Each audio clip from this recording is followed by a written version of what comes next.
मार्च 2020 lockdown.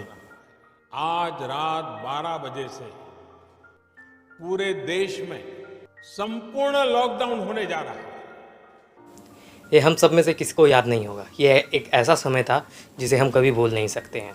मौत का नंगा नाच चारों ओर हो रहा था। भगवान न करे कि ये दृश्य संसार में फिर से किसी को दिखाए। ये समय सबसे अलग था।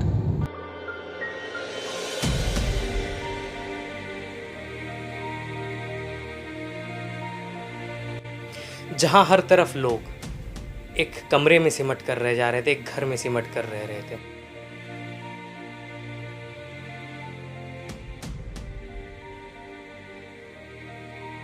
यहाँ तक कि हमें मास्क, सैनिटाइजर, पीपीई किट वगैरह का भी इस्तेमाल करना पड़ा था। कोरोना के समय में जब दुनिया में चारों ओर मौत का मातम था, तब हमारा देश सामने आया और पूरी दुनिया को बचाने के लिए नेतृत्व किया। 18 वर्ष से ऊपर की उम्र के सभी नागरिकों के लिए भारत सरकार राज्यों को मुफ्त वैक्सीन मुहैया कराएगी।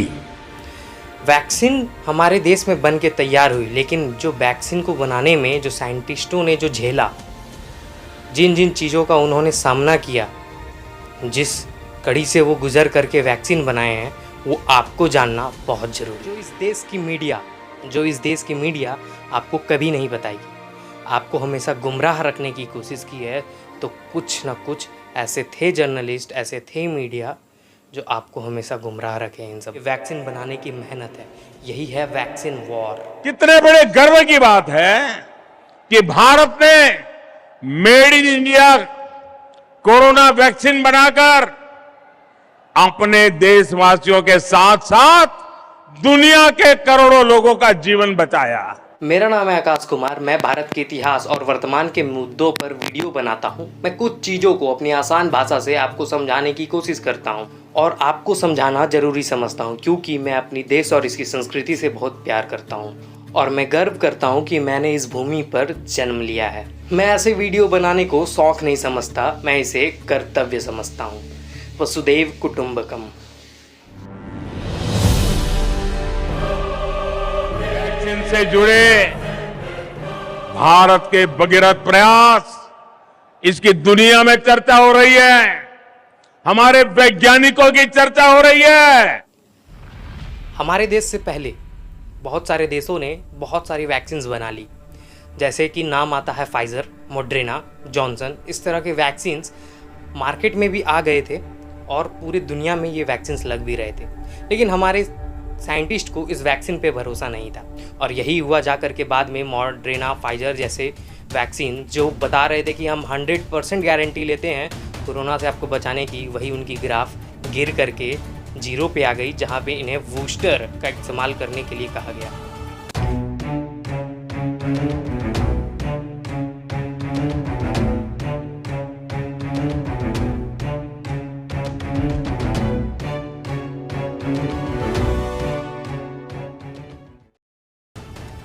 कोरोना के पहली लहर में जॉन हॉपकिंस यूनिवर्सिटी, यानी कि American university John Hopkins, India का इतना केयर करने लगी कि उन्होंने एक रिपोर्ट पेश किया कि इंडिया में 12 करोड़ से लेकर के 24 करोड़ तक लोग जल्द से जल्द, यानी कि फर्स्ट फेज में ही संक्रमित हो जाएंगे। इससे हमारे देश में और हड़कंप मच गया। इस रिपोर्ट के जरिए रोहिणी सिंह जैसे कई जर्नलिस्ट, ध्रुव राठी जैसे यूट्यूबर्स, यहाँ तक कि हमारे देश के बड़े बड़े नेता राहुल गांधी जैसे, अरविंद केजरीवाल, इस तरह की रिपोर्ट दिए कि लोगों में और डर का माहौल बन गया। राहुल गांधी बोलते हैं कि हमारे देश में सुनामी आ रहा है। अगर आप देश के अगला प्रधानमंत्री बनना चाहते हैं, इस देश की नेतृत्व करना चाहते हैं, हमारे देश को आगे ले जाना चाहते हैं, तो आप इस तरह के शब्दों का उपयोग कैसे कर सकते हैं जिससे हमारे देश में हड़कंप मच जाए, लोगों के मन के अंदर शंका पड़ जाए, माहौल बिगड़ जाए। Indian economy is going to be devastated. You have no idea painful thing this country has suffered, and it's coming. Sir, Corona के It's like a tsunami is coming. I am sorry to say, our people are going to go through unimaginable pain in the next 6 months. आप इस तरह का शब्द use करते हैं और कहते हैं हम देश के प्रधानमंत्री बनेंगे, हम नेतृत्व करेंगे भारत का। अरविंद केजरीवाल मॉडर्ना और फाइजर जैसे वैक्सीन्स को बार बार प्रमोट कर रहे थे और गवर्नमेंट से बोल रहे थे कि इसका अप्रूवल जल्द से जल्द चाहिए। कई सारी वैक्सीन आ चुकी हैं इंटरनेशनल मार्केट में, जॉनसन एंड जॉनसन है, मॉडर्ना है, फाइजर है और भी बहुत सारी हैं।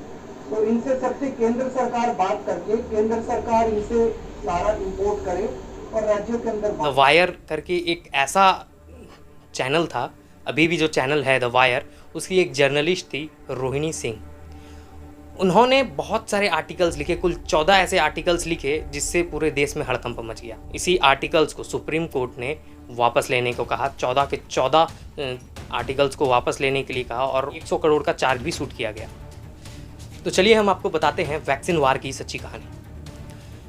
इस देश में, इस दुनिया में 2 तरह की लॉबीज़ हैं। सबसे पहला लॉबी है आर्म्स लॉबी। आर्म्स लॉबी हम लोग जानते हैं, गन्स, एमुनेशन, ये सब जो चीज़ मिलते हैं वो आर्म्स लॉबी में आते हैं। ग्रेनेड, टैंक्स, ये सब सारे आर्म्स लॉबी में आते हैं और ये बहुत बड़ा ह्यूज मार्केट इसका भी है क्योंकि सारी कंट्री को इस चीज़ की ज़रूरत होती है। लेकिन उससे भी बड़ी लॉबी जो सबसे आगे चल करके आ गई है आज, फार्मा लॉबी। दूसरा लॉबी फार्मा लॉबी। ये फार्मा लॉबी इतनी बड़ी लॉबी है, यहाँ तक कि हम जो छोटा से छोटा पैरासीटामोल खाते हैं, जो छोटा से छोटा टेटनस का इंजेक्शन लगवाते हैं, जो छोटा से छोटा हम लोग वैक्सीन्स लगवाते हैं, टीकाकरण करवाते हैं हम लोग, वो सब फार्मास्यूटिकल लॉबी में है। ये सारी फार्मास्यूटिकल लॉबी, और इसमें इतना ज़्यादा पैसा है। खैर, आर्म्स लॉबी तो देश के गवर्नमेंट को ज़रूरत पड़ती है, लेकिन फार्मास्यूटिकल लॉबी, एक फार्मा लॉबी ऐसा है जिसे दुनिया के हर एक इंसान को ज़रूरत पड़ती है। आज का समय है, हम हमेशा बीमारियों से घिरे रहते हैं और कहीं ना कहीं रोज़ाना कोई ना कोई दवा का इस्तेमाल करते ही हैं। और इसी फार्मा लॉबी में आती है एक फील्ड जिसे कहते हैं R&D फील्ड। R&D का मतलब है रिसर्च एंड डेवलपमेंट फील्ड, और ये कुछ रिसर्च एंड डेवलपमेंट जाइंट्स ही चलाते हैं और ये देश चाहते हैं कि इस फील्ड में और कोई देश ना घुस सके। खास करके वेस्टर्न चलाते हैं, लेकिन एशिया में भी कुछ चाइना जैसे देश जो बहुत बड़ा मार्केट क्रिएट करते हैं दवाइयों का, वो भी इस R&D फार्मा यानी कि R&D फील्ड में आते हैं। फार्मास्यूटिकल लॉबी के जो जाइंट्स हैं वो नहीं चाहते हैं कि कोई नया देश इस लॉबी में घुसे, इस फील्ड में इंटर करे।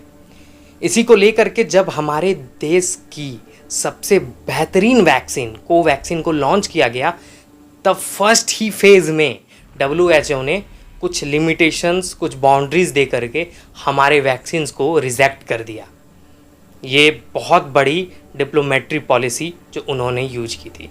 इसी कारण से हमारे देश के साइंटिस्टों का मनोबल टूटते जा रहा था, लेकिन फिर भी हमारे देश ने कोवैक्सीन को फिर से दुनिया के सामने प्रेजेंट किया और सबसे कम समय में कोवैक्सीन को तैयार करके दुनिया की जान बचाई थी। जबकि मॉडर्ना और फाइजर में इतनी सारी कमियां थी जो आज हम देख रहे हैं, जान रहे हैं, लेकिन फिर भी देश के कुछ पॉलिटिशियंस, कुछ यूट्यूबर्स, कुछ जर्नलिस्ट मुंह बंद करने से नहीं रहते हैं। इनके कानों में और आंखों में हमारे देश की डेवलपमेंट चुभती है कि मॉडर्ना और फाइजर जब वैक्सीन बन गए थे तो हमारे देश ने इसे अडॉप्ट क्यों नहीं किया, हमारे देश ने इसे स्वीकार क्यों नहीं किया, हमारे साइंटिस्टों ने इसे अप्रूव नहीं किया और हमारे गवर्नमेंट ने इसे अप्रूव क्यों नहीं किया। बहुत बड़ा क्वेश्चन मार्क्स। तो आपको बताते हैं कि आखिर गवर्नमेंट ने मॉडर्ना, फाइजर, जॉनसन जैसे वैक्सीन्स को अडॉप्ट क्यों नहीं किया।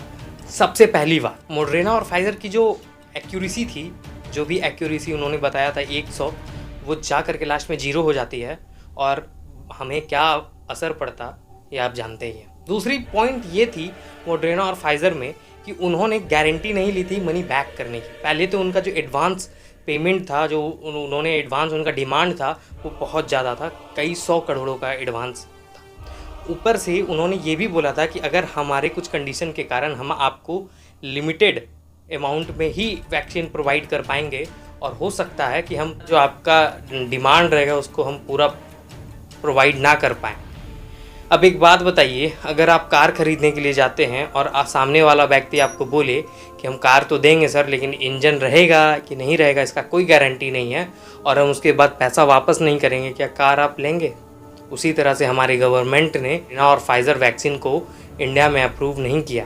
तीसरा कारण ये था कि मॉडर्ना और फाइजर जो वैक्सीन्स थे, वो इंडिया मार्केट में अगर एक बार घुस जाता तो इंडिया का इतना बड़ा मार्केट है कि वो हमारे इकोनॉमी को क्रैश कर देता। लेकिन हमारे प्रधानमंत्री जी ने इन सब चीज़ों को समझ करके हमारे प्रधानमंत्री जी ने एज अ ब्रेव काम किया और आत्मनिर्भर भारत होने का दावा दिया, साइंटिस्टों को मोटिवेट किया और कहा कि जो चीज़ दुनिया नहीं कर पाती है वो इंडियन साइंटिस्ट जरूर कर लेंगे। Science can do everything in the world.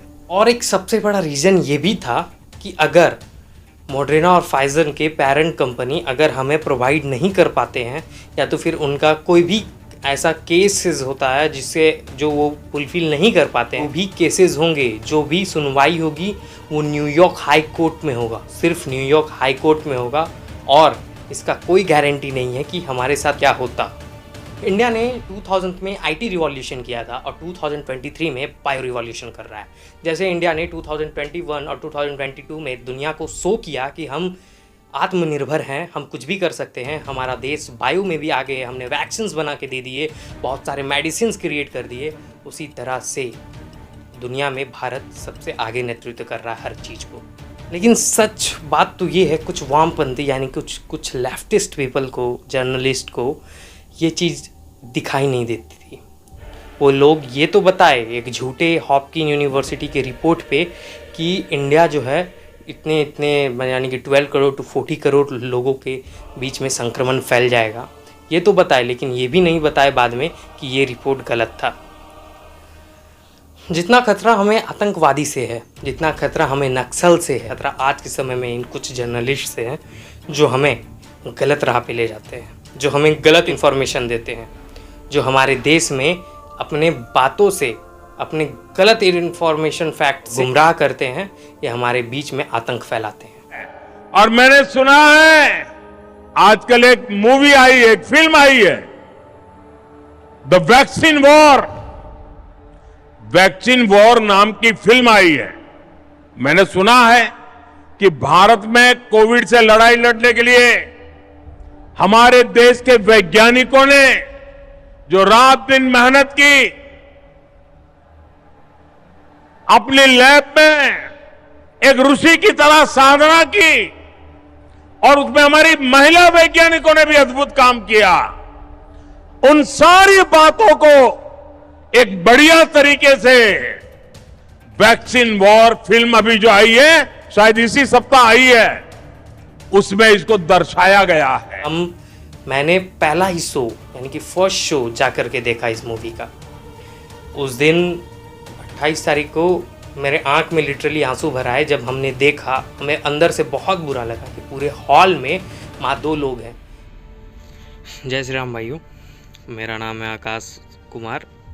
आज the vaccine war movie Shri Vivek Agnihotri ji की आई है और हम उसको देखने के लिए बहुत ही जद्दोजहद करके 2 टिकट लिए। लेकिन अब हमें लगा था कि जिस तरह से पठान जैसे शो, बड़े बड़े शो जो बॉलीवुड के मूवीज़ आते हैं, उन सब चीज़ों के लिए हम मतलब लोग आए हैं, उन सब चीज़ों को छोड़ करके आए। जो नया चीज़ है हमारे देश को जो संबोधित करने वाला है, आज द वैक्सीन वॉर मूवी 28 सितंबर को आ रहा है। लेकिन ये देख के शर्म आ रही है हमें कि इस हॉल में लास्ट सीट पे हम दोनों बैठे हैं और इसके आगे पूरा का पूरा हॉल खाली है, पूरा का पूरा हॉल खाली है और मूवी चालू होने में कुछ समय बाकी है। तो ये है कुछ स्थिति हिंदुओं का, हमारे देश का, जो लोग सही चीज़ देखना नहीं चाहते हैं। लेकिन यही अगर जवान पठान की मूवी चलती तो 10 दिनों तक पूरा का पूरा हॉल हाउसफुल रहता। ये स्थिति है हमारे देश की। कोई सच सुनना ही नहीं चाहता है, कोई सच्चाई पे आधारित बनी हुई डॉक्यूमेंट्रीज मूवीज़ देखना ही नहीं चाहता है। सब इंटरटेनमेंट के धुन में खो गए हैं और यही कारण बनेगा इंटरटेनमेंट का, जहाँ पे लोग मारे जाएंगे और हम सिर्फ सरकार पे आवाज़ उठाते रह जाएंगे कि सरकार ने ये कर दिया, सरकार ने वो कर दिया। हम कभी सच देख और सुन नहीं सक रहे हैं। तो हमारा काम है कि आप तक ये सच दिखाए भी और सुनाए भी। ये मूवी भी पूरा फैक्ट बेस्ड है। मैं सबसे गुजारिश करूँगा कि ये मूवी को आप हॉल में देखें, आप जाएं और इस मूवी का समर्थन करें। हर भारतीय को वो फिल्म देखने के बाद गर्व हो रहा है कि हमारे वैज्ञानिक ऐसा काम किए हैं। चंद्रयान जाता है, वैज्ञानिक के लिए गौरव बढ़ता है। वैक्सीन बनती है, वैज्ञानिक के लिए गर्व बनता है। और देश की युवा पीढ़ी वैज्ञानिकों के काम को समझना चाहते हैं। मैं इस फिल्म बनाने वालों को भी बधाई देता हूं कि आपने वैक्सीन वॉर फिल्म बना करके देश के वैज्ञानिकों को और विज्ञान को महत्व दिया। आने वाली पीढ़ी को ये बहुत काम आने वाला है। इससे पहले भी मूवी आई कश्मीर फाइल्स, इससे भी पहले कश्मीर फाइल्स के बाद एक और movie I the Kerala files. लोगों ने इन्हें बहुत समर्थन भी किया जब इन्हें लोगों को लगा कि नहीं ये सच हो सकता है। बहुत सारे लोगों ने मिल करके इसका फैक्ट चेक किया, बहुत सारे लोगों ने इसका प्रूफ बताया और मैंने यूट्यूब वीडियो में द केरला स्टोरी के बारे में बताया है। हमारे देश में कुछ लोग हैं जो हमारी स्पिरिचुअलिटी, हमारे धर्म पर काउंटर कर रहे हैं, यानी कि हमारे धर्म पर निशाना साध रहे हैं। ये टूल किट गैंग वही है जो हमारे देश की उन्नति को रोकना चाहते हैं। ये टूल किट गैंग वही है जो हमारे देश में जब जनरल विपिन रावत की मृत्यु हुई थी उस चीज़ को इन्होंने सेलिब्रेट किया था। ये देश में कुछ टूल किट गैंग वही है जो हमारे प्रधानमंत्री, वो चाहते हैं कि कब हमारा प्रधानमंत्री मारा जाए, कब हमारे देश का आर्थिक स्थिति खत्म हो जाए और उनको टीआरपी मिल जाए, क्योंकि उन्हें पैसों से मतलब है। उन्हें तो सेव कर लिया जाएगा, वो दूसरे कंट्री में चले जाएंगे। As a from the true leaked information हमें पता चला और हमने मूवी में भी ये देखा कि रोहिणी सिंह जैसे जर्नलिस्ट इंडिया में लोगों के मरने की फ़ोटोज़, जो लोग कोरोना के समय में मरे थे, उनको दूसरे कंट्री को सेल कर करके बहुत पैसा कमाया उन्होंने बहुत सारा चीज़ ऐसा दिखाया जो विश्वास आप नहीं कर सकते हैं। स्मशान घाट के फ़ोटोज़, ये लोग वही है जो कश्मीर फाइल्स को भी गलत बताते हैं। जबकि आपको बता दूँ, दुनिया का सबसे बड़ा नरसंहार कश्मीर में हुआ था, वो भी हिंदू पंडितों का। और इस चीज़ों को भी ये लोग गलत बताते हैं। जिन्होंने नरसंहार करवाया, यास्मीन मलिक, हमारे जो पूर्व कांग्रेस की सरकार थी, मनमोहन सिंह जी ने उनसे हाथ मिलाया, यहाँ तक कि उन्हें अवार्ड भी दिया। आपको फोटो क्लियर दिख रहा होगा। ये यास्मीन मलिक बहुत बड़ा टेररिस्ट बन गया, बाद में इस पे कार्रवाई भी की गई। और आपको बता दूँ, सिर्फ एक नरसंहार नहीं हुआ। 1971 बांग्लादेश, मोपला जेनोसाइड, 1948 पाकिस्तान, शाहीन बाग कांड, इस तरह के ना जाने कितने नरसंहार के मैं गिना दूँ। और हर एक टॉपिक पे 1971 बांग्लादेश, 1948 पाकिस्तान, मोपला जेनोसाइड, इन सब पे मैं वीडियो लेकर के आऊँगा आपके लिए। और ये मैंने तय करके रखा है कि सच को आप सभी के सामने लाऊंगा। यही है हमारा चैनल दी एंशिएंट ग्लोरी। इस वीडियो में यहीं तक। अब हम यहीं पे आपसे अलविदा लेते हैं, फिर मिलते हैं एक नए और सबसे मस्त वीडियो। बिहार के 111 साल में क्या क्या हुआ, क्या नहीं हुआ, सब आपको बताऊंगा अगले वीडियो में। अभी हमें आज्ञा दीजिए। जय श्री राम, वंदे मातरम, जय हिंद, जय भारत।